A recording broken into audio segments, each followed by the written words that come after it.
आज हम past indefinite के पैसिव वॉइस के बारे में पढ़ेंगे जो कि 9th क्लास की इंग्लिश में शामिल है।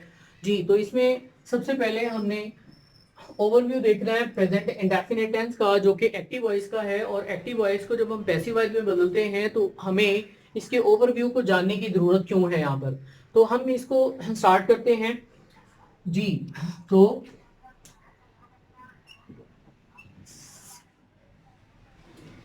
पास्ट इंडेफिनेट के एक्टिव वॉइस सेंटेंस का जो फॉर्मूला जो कि सिंपल है, सिंपल में सबसे पहले सब्जेक्ट आता है, सब्जेक्ट के बाद सेकंड फॉर्म आती है और सेकंड फॉर्म के बाद हम ऑब्जेक्ट लगाते हैं और एंड पे फुल स्टॉप आता है। ये पास्ट इंडेफिनेट का जो सिंपल सेंटेंस होता है जिसको एक्टिव वॉइस हम कहते हैं, एक्टिव वॉइस का ये फॉर्मूला है। इसको हमें अब ये देखना है कि हम इसको पैसिव वॉइस में कैसे बदलते हैं। तो इसको पैसिव वॉइस में बदलने के लिए हमने सब्जेक्ट को ऑब्जेक्ट की जगह पर ले जाना है और जो ऑब्जेक्ट है उसको सब्जेक्ट की जगह पर। जी, तो इसमें ऑब्जेक्ट को सब्जेक्ट में चेंज किया जाता है। तो उसके बाद हमने ये देखना है कि इसमें हेल्पिंग वर्ब का इस्तेमाल नहीं है, लेकिन हम पैसिवाइज कर रहे हैं। तो पैसिवाइज में इसको बदलते हुए हमने हेल्पिंग वर्ब का इस्तेमाल भी करना है। लेकिन हम क्या करेंगे कि जो past indefinite past continuous tense में जो कि helping verb was and were इस्तेमाल होता है उसको हम यहाँ पर यूज करेंगे। यानी कि हमने पैसिवाइज बनाते हुए हमने वाज या वर हेल्पिंग वर्ब यहाँ पर इस्तेमाल करना है। उसके बाद ये जो सेकंड फॉर्म है इसको हम थर्ड में चेंज कर देंगे और थर्ड के बाद यानी कि थर्ड फॉर्म के बाद हम बाय का इस्तेमाल करेंगे। तो इस फॉर्मूले के अकॉर्डिंग जो है हम एक्टिव को पैसिव में बदलते हैं। तो अब हम इसका पैसिवाइज का फॉर्मूला लिखते हैं। यहाँ पर पैसिवाइज का फॉर्मूला लिखते हुए हमने जो सब्जेक्ट था उसको ऑब्जेक्ट में चेंज किया, ठीक है, और ऑब्जेक्ट को हम यहाँ पर स्टार्ट में लेके आए। तो ये वाला ऑब्जेक्ट जो है इसको हम सेंटेंस के शुरू पे ले आएंगे, ठीक है। और उसके बाद हमने हेल्पिंग वर्ब का इस्तेमाल करना है। हेल्पिंग वर्ब हमारे पास वाज या वर है और उसके बाद हमने यहाँ पर थर्ड फॉर्म लगानी है और थर्ड फॉर्म के बाद हम बाय का इस्तेमाल करेंगे और बाय के बाद हम सब्जेक्ट जो कि शुरू में था उसको एंड पे ले जाते हैं और फिर हम फुल स्टॉप लगाते हैं। जी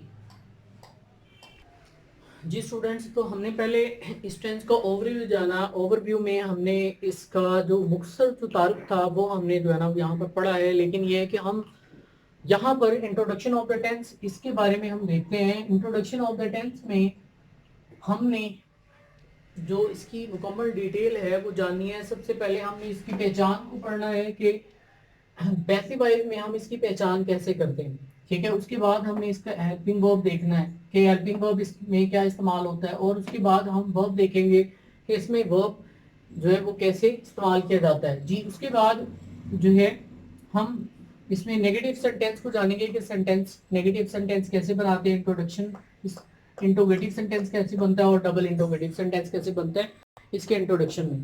जी, तो आइडेंटिफिकेशन में हमने ये देखना होता है कि पास्ट इंडेफिनिट का जो टेंस है जो कि एक्टिव वॉइस फॉर्म में हमारे सामने कोई भी सेंटेंस आ गया तो हम उसको पैसिव वॉइस में बदलने के लिए पहले उसकी पहचान देखते हैं कि हम उसको जानेंगे कैसे, ठीक है। कि हमने इसमें ये देखना है कि अगर सेंटेंस जो है उसमें सेकंड फॉर्म इस्तेमाल हुई है और उससे पहले कोई हेल्पिंग वर्ब नहीं लगाया गया, ठीक है, तो ये पास्ट इंडेफिनिट के एक्टिव वॉइस का सेंटेंस होता है, ठीक है। उसके बाद हम देखते हैं कि इसको चेंज कैसे करना है। तो हेल्पिंग वर्ब इसमें हम कौन सा लगाते हैं कि हेल्पिंग वर्ब लगाते हुए हमने ये ध्यान में रखना है कि हम इसमें वाज या वर हेल्पिंग वर्ब लगाएंगे और उसके बाद हमने इसमें वर्ब जो यूज करना है वर्ब सेकंड फॉर्म जो लगी होगी सेंटेंस के अंदर हम उसको थर्ड फॉर्म में चेंज कर देंगे और उसके बाद हम इसको नेगेटिव सेंटेंस में जब बदलेंगे तो नेगेटिव सेंटेंस में हमने इसी वाज या वर के बाद हमने नॉट लगाना है। जी, उसके बाद इंट्रोगेटिव सेंटेंस है। तो इंट्रोगेटिव सेंटेंस में हम क्या करते हैं कि यही हमारे पास जो हेल्पिंग वर्ब होता है, ठीक है, हेल्पिंग वर्ब वाज या वर को हम सेंटेंस के शुरू में लिख देते हैं और उसके बाद हम ऑब्जेक्ट लगाएंगे। एंड पे जब ये सेंटेंस खत्म होगा तो हम क्वेश्चन मार्क लगा देंगे। डबल इंट्रोगेटिव में हमने ये देखना है कि डबल इंट्रोगेटिव सेंटेंस बनाते हुए हम सबसे पहले WH वर्ड इस्तेमाल करेंगे और WH वर्ड के इस्तेमाल करने के बाद हमने हेल्पिंग वर्ब लगाना है, वाज या वर, ठीक है। और उसके बाद हम सेंटेंस में जो कि ऑब्जेक्ट जो एक्टिव वॉइस के सेंटेंस के लास्ट में इस्तेमाल हुआ है तो उसको हम फिक्रे के हेल्पिंग वर्ब के बाद ले आएंगे।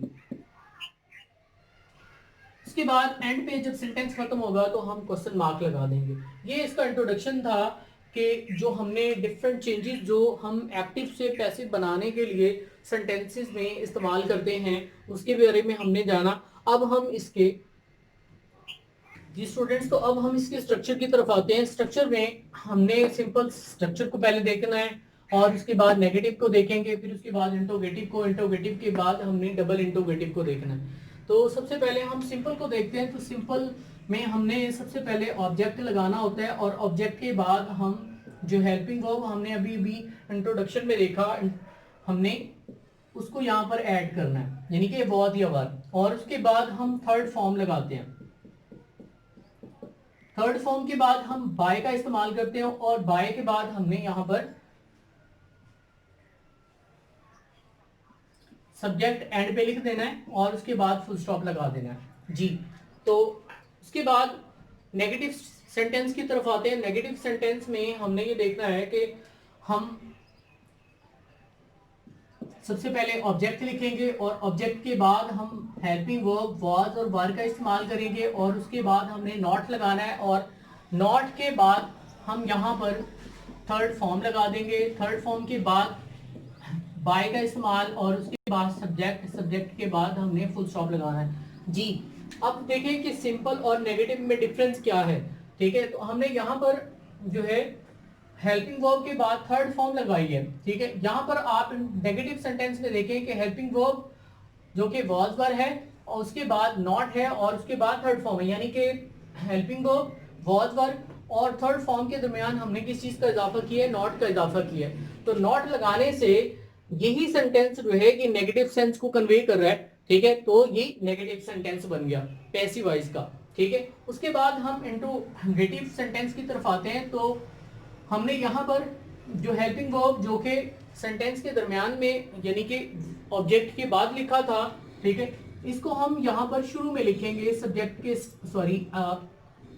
सेंटेंस के स्टार्ट में, ठीक है। तो उसके बाद हमने ऑब्जेक्ट लगाना है। ऑब्जेक्ट के बाद हम थर्ड फॉर्म लगाएंगे। थर्ड फॉर्म के बाद ऑब्जेक्ट बाय का इस्तेमाल करेंगे और बाय के बाद हम यहाँ पर सब्जेक्ट लगाएंगे। सब्जेक्ट के बाद एंड पे जब ये सेंटेंस खत्म होगा तो हमने इंट्रोगेटिव यानी कि क्वेश्चन मार्क लगा देना है जी। उसके बाद हम डबल इंट्रोगेटिव के फॉर्मूले की तरफ आते हैं।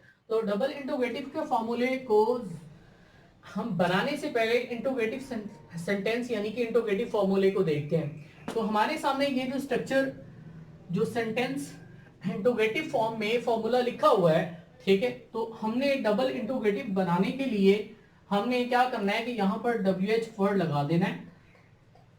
हम WH वर्ड लगाने के बाद यहाँ पर यही जो हेल्पिंग वर्ब है इसको हम इसके बाद लिखेंगे और उसके बाद हम ऑब्जेक्ट लगाएंगे। ऑब्जेक्ट के बाद थर्ड फॉर्म का इस्तेमाल करेंगे और थर्ड फॉर्म के बाद हमने बाय लगाना है। बाय के बाद हम यहाँ पर सब्जेक्ट और एंड पे क्वेश्चन मार्क लगा देंगे जी। तो अब ये देखें कि नेगेटिव के बाद इंट्रोगेटिव जो दिया हुआ है, इंट्रोगेटिव के बाद डबल इंट्रोगेटिव फॉर्मूला है। तो इंट्रोगेटिव फॉर्मूले को हमने डबल इंट्रोगेटिव में कैसे चेंज किया है, हमने सिर्फ यही किया है कि यही वाला जो फॉर्मूला जो ऊपर लिखा हुआ है इंट्रोगेटिव स्ट्रक्चर में, इसको हमने नीचे लिख दिया है, ठीक है। और हेल्पिंग वर्ब से पहले हमने यहाँ पर जो है WH वर्ड का इस्तेमाल किया है। तो इंट्रोगेटिव फॉर्मूले में WH वर्ड ऐड करने के बाद ये स्ट्रक्चर जो है ये सारा डबल इंट्रोगेटिव स्ट्रक्चर बन गया है जी। उसके बाद हम इसके बाकी चीजों की तरफ आते हैं जी स्टूडेंट्स। तो अब हम इसकी एग्जाम्पल की तरफ आते हैं। अब यहाँ आपके सामने जो एग्जाम्पल लिखी हुई है शी बॉट अ बुक, ठीक है। तो ये एक्टिव वॉइस टेंस की एग्जाम्पल है, यानी कि पास्ट इंडेफिनिट का एक्टिव वॉइस जो सेंटेंस है, ठीक है, उसका सिंपल स्ट्रक्चर यानी कि सिंपल सेंटेंस यहाँ आपके सामने लिखा हुआ है। तो इसको हम पैसिव वॉइस में कैसे बदलते हैं, ठीक है। तो हमने ये करना है कि सबसे पहले आप इसमें आइडेंटिफाई करो कि आपको इसमें क्या क्या चीज़ें दी हुई हैं इस सेंटेंस के अंदर, ठीक है। यहाँ पर शी जो है ये सब्जेक्ट है और बॉट जो है ये यहाँ पर सेकंड फॉर्म यानी कि वर्ब दिया हुआ है, ठीक है। और उसके बाद आ बुक ये यहाँ पर ऑब्जेक्ट है, ठीक है। तो हमने करना ये है कि हम इस सिंपल सेंटेंस को पैसिव वॉइस में बदलते हुए हमारे पास जो सब्जेक्ट है उसको फिक्रे के लास्ट में ले जाएंगे और जो ऑब्जेक्ट है उसको फिक्रे के शुरू में ले आएंगे, ठीक है। हमने ये देखा था कि पैसिव वॉइस करते हुए हमने एक्टिव वॉइस को पैसिव वॉइस में बदलते हुए हमने यहाँ पर जो हेल्पिंग वर्ब इस्तेमाल करना है वो वॉज या वर इस्तेमाल करना है और उसके बाद फॉर्म जो होगी उसको हमने थर्ड में चेंज कर देना है और उसके बाद हमने बाय लगाना है जी, ठीक है। तो ये हमने इसका सिंपल जो फॉर्मूला है वो आपके सामने लिख भी दिया है, हमने जो है वो इसको देख भी लिया है, आइडेंटिफाई भी कर लिया है, सारी चीज़ें इसमें अलग-अलग जो है वो बयान भी कर दी हैं, ठीक है। अब हम इसको जो है वो पैसिव वॉइस में बदलते हैं। तो पैसिव वॉइस में बदलते हुए हम हमारे पास जो ऑब्जेक्ट है उसको हम फिक्रे के शुरू में ले आएंगे। तो हमने यहां पर सिंपल जो फॉर्मूला है वो अप्लाई करना है, ठीक है।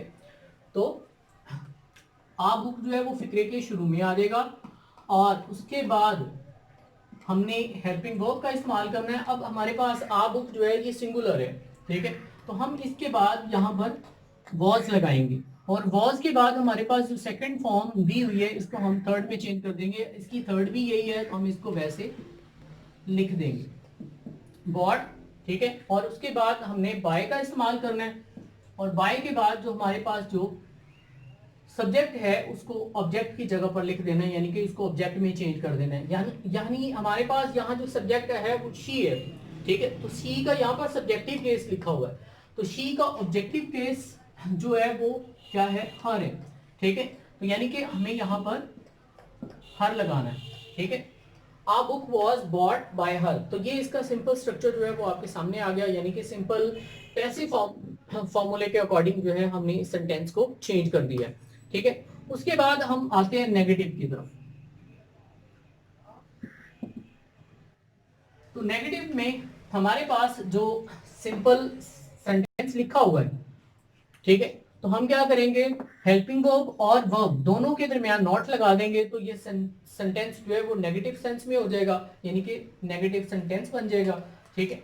तो यही हम आ बुक जो है वो शुरू में लिखते हैं और उसके बाद वॉज और वॉज के बाद नॉट, नॉट के बाद हमने थर्ड फॉर्म लगानी है, ठीक है। A book was not bought by her, ठीक है। तो ये हमारे पास नेगेटिव सेंटेंस बन गया, ठीक है, पैसिव वॉइस का। उसके बाद इंट्रोगेटिव की तरफ आते हैं।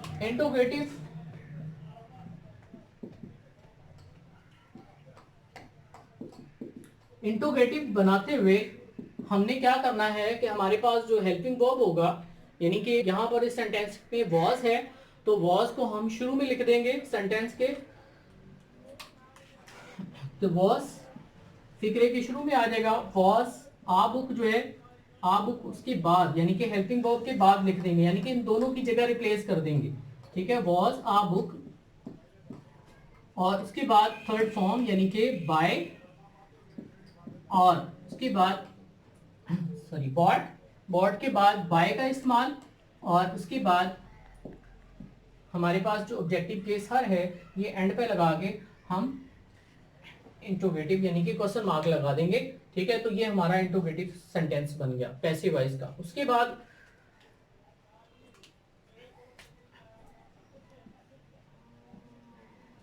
डबल इंट्रोगेटिव है,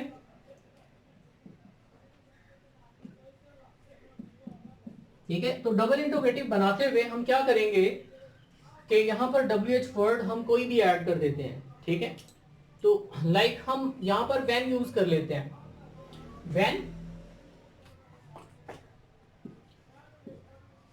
when was a book bought bye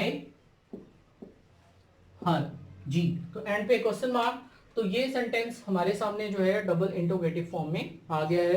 तो जी स्टूडेंट्स, तो अब ये है कि हमारी 9th क्लास की जो की बुक में इसके रिलेटेड जो इस टेंस के रिलेटेड जो एक्टिविटी दी हुई है, यानी कि एक्सरसाइज जो दी हुई है, हमें उसकी प्रैक्टिस करनी चाहिए, ठीक है, ताकि हम मजीद इसमें जो कंफ्यूजन्स हैं वो हम दूर कर सकें। लेकिन यह है कि जब तक हम इसकी प्रैक्टिस नहीं करेंगे इन रूल्स की, तब तक हमें सेंटेंस, सिंपल सेंटेंस को जो है वो पैसिव वॉइस में चेंज करना बिल्कुल नहीं आएगा। लेकिन यह कि जरूरी है कि हम इसके स्ट्रक्चर्स को पहले जो है वो समझें और उसके बाद हम सेंटेंसेस को खुद जो है वो चेंज करें, ठीक है।